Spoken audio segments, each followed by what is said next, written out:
Hello दोस्तों, यह polity की सिक्स क्लास में पॉलिटी की फिफ्थ क्लास में हमने 1853 के चार्टर अधिनियम के बारे में बताया था, जो ईस्ट इंडिया कंपनी के शासन का अंतिम अधिनियम था, जो ब्रिटिश सरकार द्वारा भारत भेजा गया था।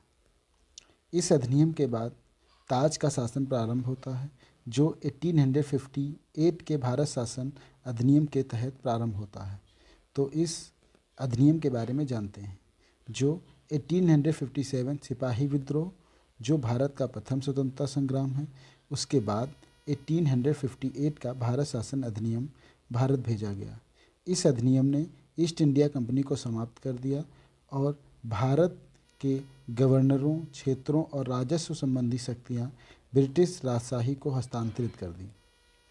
इस 1858 के शासन अधिनियम की कुछ विशेषताएं हैं, उनको देखते हैं।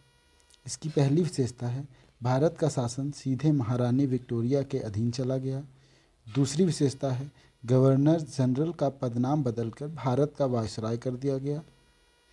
तीसरी विशेषता है, लॉर्ड कैनिंग भारत के प्रथम वायसराय बने।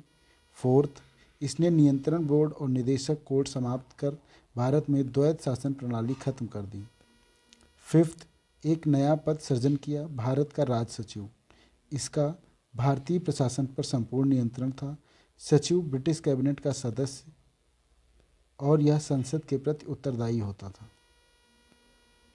सिक्स्थ, भारत सचिव के लिए 15 सदस्यीय परिषद का गठन किया गया।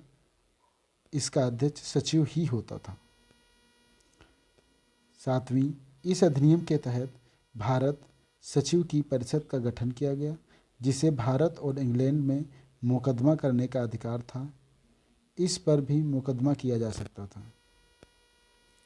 एट्थ, इसके प्रमुख उद्देश्य था प्रशासनिक मशीनरी में सुधार करना, जिसके माध्यम से इंग्लैंड में भारतीय सरकार का अधीक्षण और उसका नियंत्रण हो सकता था। इस क्लास में ही इतना ही, मिलते हैं अगली क्लास में। धन्यवाद।